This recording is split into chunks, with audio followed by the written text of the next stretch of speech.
मिठू तोता और टुन्नू चिड़ा वो बांस काट रहे थे। बंटी कबूतर और कालू कौवा वो दोनों बांस उठाकर अपने घर की ओर ला रहे थे। अरे कालू, तुमने वो बांस उल्टा क्यों रख दिया? उसे सीधा रखो। अरे अरे टुन्नू भाई, क्या बताऊं यार, मैं तो काम करने के लिए पैदा ही नहीं हुआ, बस करना पड़ रहा है। कालू, आज तो कर लो, बच्चे उधर खेल रहे हैं। वही बच्चे इस बात से बेखबर, उन्हें तो पता भी नहीं था कि चील होती क्या है। सब बच्चे अपने खेल में मस्त थे। मैं तो राजा हूँ, राजा। और मैं रानी हूँ। और मैं सैनिक बनूंगा, सैनिक। हाँ। तभी कबूतर का बेटा कीकी फिसलकर घास में गिर जाता है। जंगल के सभी बच्चे उसकी मजाक उड़ाने लगते हैं। अले अले, हंसो मत, मैं तो जानबूझकर गिरा था। रात का समय था, तेज बारिश हो रही थी। हवा से पेड़ जोर जोर से हिल रहे थे, लेकिन सबसे बड़ा तूफान रानो चिड़िया के घर में था।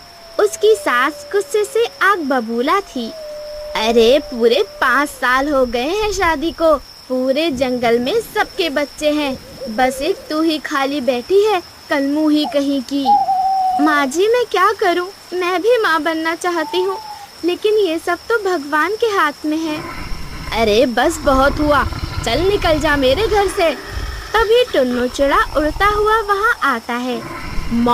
माँ रानो कहीं नहीं जाएगी। आप किस तरह रोज रोज रानो को ताने देती रहती हो। लो भाई, आ गया जोरू का गुलाम, तो तू भी इसके साथ ही निकल जा। टुन्नू चिड़ा रानो चिड़िया का पंख पकड़ता है।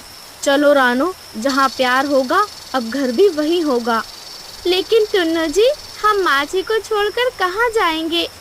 चलो रानो, जहाँ भगवान चाहेगा अब वही घर होगा। और ऐसे ही दोनों बारिश में उड़ जाते हैं। कई घंटों का सफर तय करने के बाद दोनों एक नए जंगल पहुंच जाते हैं। जंगल बहुत सुंदर था, लेकिन थोड़ा अजीब और शांत लग रहा था। रानो चिड़िया ये देखकर थोड़ा घबरा जाती है। टुन्नू जी, यहाँ इतना सन्नाटा क्यों है? तभी पेड़ के ऊपर से आवाज आती है। वो गोरी कौवी थी। क्योंकि यहाँ सब डरते हैं। गोरी कौवी का इतना कहना था कि उसका घोंसला टूटकर नीचे गिर जाता है। अरे माफ करना, मेरा घोंसला तो फिर से टूट गया।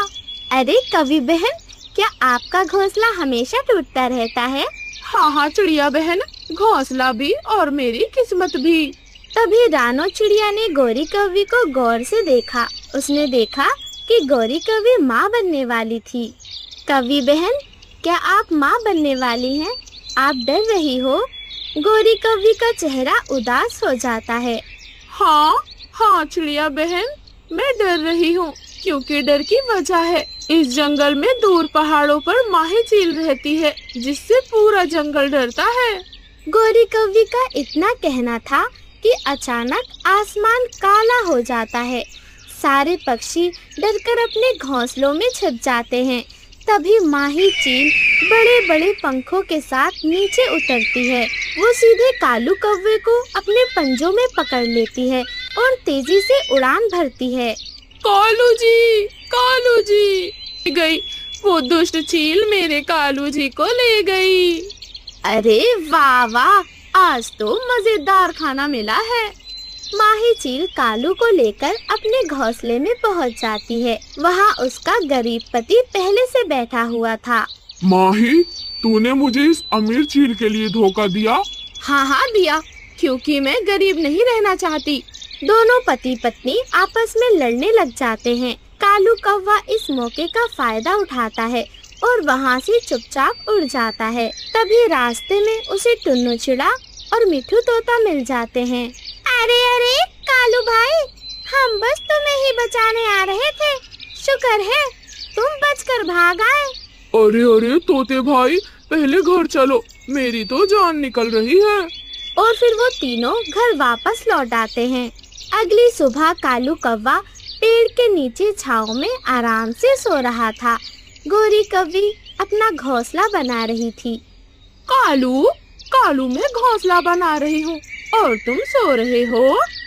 कालू कौवा अपनी आंखें खोलता है। मैं सो नहीं रहा, मैं तो जंगल की रखवाली कर रहा हूँ गौरी। कालू, जंगल की रखवाली, और वो भी सोते हुए लेटकर? हाँ गौरी, लेटकर, ताकि आसमान साफ दिखे। दुश्मन ऊपर से आएगा तो मुझे जल्दी दिख जाएगा। बस करो कालू, निकम्मे कहीं के। अरे मेरी गौरी, गुस्से में तो तुम और भी सुंदर लगती हो। गौरी कभी मुस्कुराने लग जाती है और अपना घोंसला बनाती है। टुन्नू जी, ये दोनों कितने मजेदार हैं ना? हाँ रानो, जिंदगी की असली खुशी तो मिल बांट कर और प्यार से रहने में ही है। तभी एक पेड़ की डाल से हरियाली तोती की आवाज आती है। अरे गौरी, क्या हो गया? कालू फिर से काम चोरी कर रहा है क्या? अरे हरियाली, तुम्हें क्या लगता है, क्या ये कालू सुधर जाएगा? इसका तो यही काम है। हाँ। अरे छोटी चिड़िया, क्या तुम इस जंगल में नई आई हो? हमने पहले कभी नहीं देखा तुम्हें। हाँ हरियाली, ये रानो है, रानो बहुत अच्छी है। तभी हरियाली तोती और मिठू तोता दोनों उड़ते हुए रानो चिड़िया के पास आ जाते हैं। देखो चिड़िया बहन, डरने की जरूरत नहीं, हम सब एक दूसरे का साथ देते हैं और मुस्कुराकर खुशी से रहते हैं। हाँ, और अगर कोई दुश्मन आए तो हम सब मिलकर उसकी हालत खराब कर देते हैं। रानो चिड़िया की दोस्ती हरियाली तोती और गौरी कौवी से हो चुकी थी। रानो चिड़िया की जिंदगी में अब थोड़ी खुशियाँ तो आ चुकी थी, लेकिन समय एक जैसा नहीं रहता। एक दिन टुन्नू चिड़ा जंगल से बाहर दाना लेने चला जाता है। रानो, डरो मत, मैं वादा करता हूँ बहुत जल्द घर वापस आ जाऊंगा। यहाँ थोड़े दाने की कमी है, मुझे दूसरे जंगल जाना होगा। मैं जानता हूँ कहाँ दाना अच्छा मिलेगा। टुन्नू जी, आसपास से ही कुछ देख लेना, क्या जाना जरूरी है? देखें, मुझे मौसम भी अच्छा नहीं लग रहा। रानो, फिक्र मत करो, मैं जल्दी आ जाऊंगा। इतना कहकर टुन्नू चिड़ा घोंसले से बाहर निकल जाता है, लेकिन वो वापस नहीं आता। काफी देर हो जाती है, रात हो जाती है। जंगल में घने बादल छा जाते हैं, तेज बारिश शुरू हो जाती है। रानो चिड़िया रोने लगती है।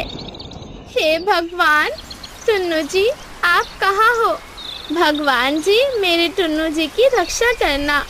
ऐसे ही दिन बीतते जाते हैं, लेकिन टुन्नू चिड़िया का कोई अता पता नहीं था। रानो चिड़िया अब उदास और चुप रहने लगी थी। कालू, रानो की उदासी मुझसे देखी नहीं जाती। कुछ करें, आप ही चले जाएं, जाकर कहीं से ढूंढ कर लाएं टुन्नू को। हाँ गौरी, सच कहा, देखा तो मुझसे भी नहीं जाता।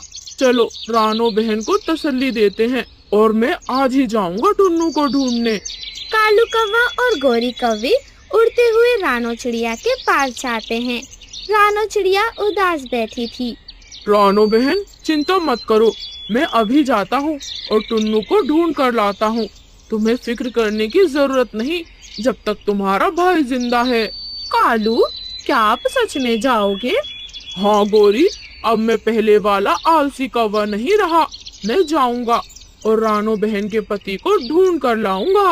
और ऐसे ही कालू कौवा टुन्नू चिड़े को ढूंढने जंगल में इधर उधर भटकने लगता है।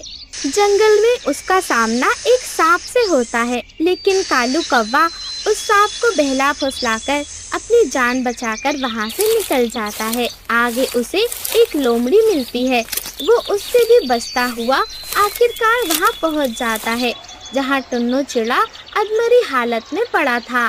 अरे टुन्नू भाई, तुम्हारे साथ ये सब क्या हो गया? तुम ठीक तो हो? कालू भाई, तुम आ गए, चलो तुम्हारी भाभी इंतजार कर रही होगी। कालू कौवा टुन्नू चिड़ी को लेकर घर वापस लौट आता है। जंगल में एक बार फिर से खुशियाँ लौट आई थी। कुछ महीनों बाद मीनू मासी रानो चिड़िया के घर पर आती हैं, क्योंकि रानो चिड़िया की हालत थोड़ी खराब लग रही थी। मीनू मासी, आखिर मेरी रानो को क्या हो गया है?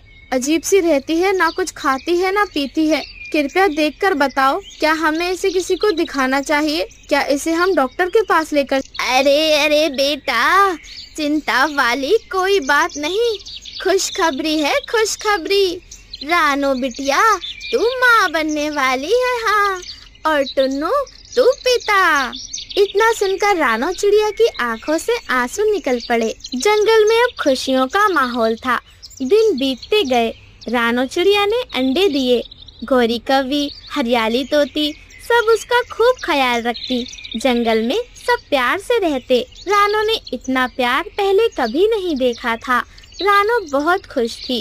कुछ दिनों बाद रानो चिड़िया के अंडों से प्यारे प्यारे 7 बच्चे जन्म लेते हैं। पूरा जंगल खुशी से झूम रहा था। गौरी कौवी भी माँ बन चुकी थी। उसने भी अपने प्यारे बेटे जग्गू और बेटी चुन्नी को जन्म दिया था। रात का समय था। अचानक आसमान में एक डरावनी आवाज गूंजती है। मुझे पता चल गया है, जंगल में नए बच्चे आए हैं। वही माही चील जंगल में एक बार फिर से लौट आई थी। रानो चिड़िया अपने 7 बच्चों को अपने सीने से लगाकर बैठ जाती है। टुन्नू जी, हमें अपने बच्चों को बचाने के लिए कुछ न कुछ करना ही होगा। यूँ खुले घोंसले में हमारे बच्चे सुरक्षित नहीं हैं। ऐसे ही सुबह हो जाती है। तभी बाहर से आवाज आती है, अरे अरे डरपोको, जल्दी चलो, मीनू मासी ने सभा बुलाई है, चलो सबको जाना है। और फिर जंगल के सभी पक्षी मीनू मासी के पास पहुंच जाते हैं। सुनो दोस्तों, माही चील अब बच्चों पर हमला करेगी। हाँ, अगर हमने अपने बच्चों को बचाना है तो हमें कुछ बड़ा करना होगा। मीनू मासी, मेरे हिसाब से तो भाग जाते हैं। अगर हम भागेंगे तो हम बच जाएंगे। कालू जी चुप कर जाएं। एक बार आपको चील पकड़ कर क्या ले गई, आपके दिल में तो डर बैठ गया है। आखिर कब तक भागते रहेंगे? हर जंगल में चीलें तो मिलती ही रहती हैं। नहीं नहीं, हम भागेंगे नहीं, हम तो लड़ेंगे। हाँ हाँ, हरियाली बिल्कुल सही कह रही है।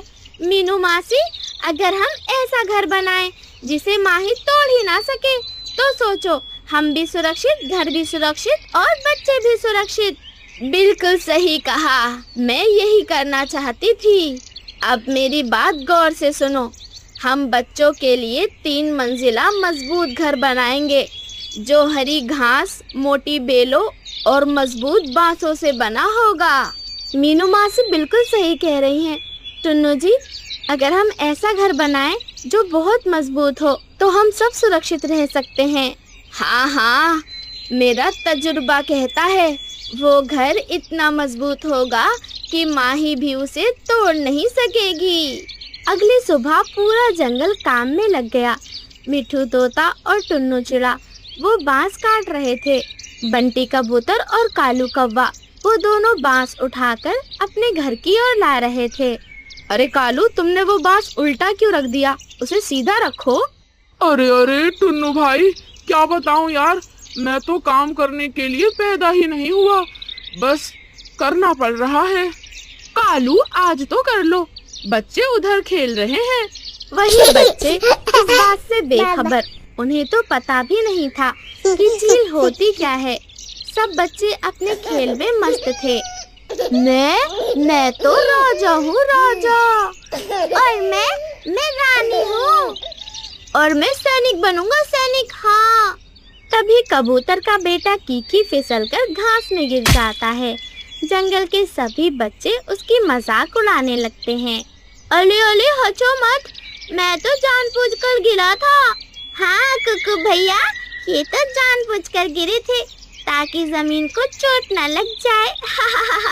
रानो चिड़िया दूर बैठी सभी बच्चों को देखकर मुस्कुरा रही थी, लेकिन उसकी आंखों में एक दर्द था। हे भगवान, जंगल के सभी बच्चों की रक्षा करना। मैंने बहुत सालों बाद, इतने इंतजार के बाद ये दिन देखा है। मेरे बच्चों की रक्षा करना भगवान। पूरे 1 हफ्ते की मेहनत के बाद 3 मंजिला विशाल हरी घास का घर तैयार हो जाता है।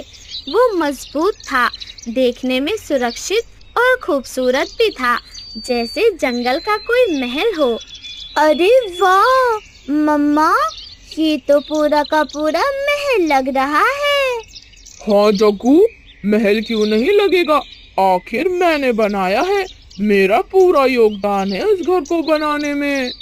अब जंगल के सभी पक्षी सुरक्षित महसूस कर रहे थे। सब अपने अपने घोंसलों में, अपने अपने घरों में चले जाते हैं। जहाँ पहली मंजिल पर हरियाली तोती और उसका परिवार था, दूसरी मंजिल पर रानो चिड़िया और उसका परिवार, तीसरी में बंटी कबूतर और लूसी कबूतरी का परिवार था। सभी के बच्चे बहुत खुश थे। लेकिन उसी रात आसमान काला हो जाता है। माही चील अपने दोनों पति के साथ ऊपर ही मंडरा रही थी। अरे देखो देखो, ये सब मिलकर मेरे खिलाफ किला बना रहे हैं। अरे अरे, चिंता वाली कोई बात नहीं है। इस किले को मैं एक ही बार में तोड़ सकता हूँ। एक काम करते हैं, पहले सोच लेते हैं, पूरा प्लान बनाते हैं, उसके बाद हमला करेंगे।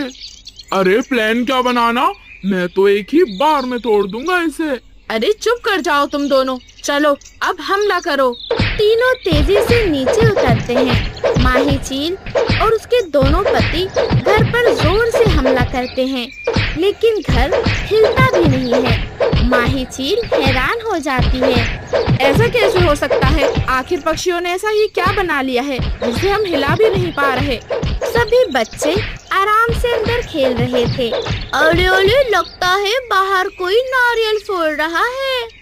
माही चील ने फिर से हमला किया, लेकिन उसकी चोंच और पंजे दुखने लगे। आह! अरे बाप रे, ये घर तो बहुत मजबूत है। देखो, मेरी चोंच दुख रही है। माही चील अपने दोनों पति के साथ वहाँ से उड़ जाती है। माही बहुत गुस्से में थी। माही चील अपने घोंसले में गुस्से में बैठी हुई थी। छोड़ूंगी नहीं, मैं उन पक्षियों को छोड़ूंगी नहीं। अरे बस कर दो माही, तुम्हारी वजह से मेरी भी इज्जत चली गई। जा रहा हूँ मैं दूसरे जंगल, अपनी माँ के पास। अरे हाँ हाँ, जाओ, दफा हो जाओ मेरी नजर के सामने से। देखा माही, मैंने कहा था ना, योजना बनाकर हमला करो। चुप कर जाओ, तुम दोनों के दोनों निकम्मे हो। हाँ हाँ, निकम्मा सही, लेकिन तुम्हारी तरह लालची नहीं हूँ। गरीब चील भी वहाँ से उड़कर चला जाता है। माही चील अब अकेली रह जाती है। वहीं दूसरी तरफ जंगल के सभी बच्चे अब बेखौफ खेल रहे थे। कुकू भाई, जग्गू भैया, चलो चील चील खेलते हैं। तभी जग्गू कौवा खुशी से कहता है, हाँ हाँ, मैं बनूंगा चील, मैं चील बनूंगा। अरे चील आ गई, बचाओ बचाओ बचाओ बचाओ। सभी पक्षी खेल खेल में भागने लग जाते हैं, उछलने लग जाते हैं। तभी जग्गू कौवा चील के अंदाज में कहता है, पकड़ लूंगी, सबको पकड़ लूंगी, खा जाऊंगी।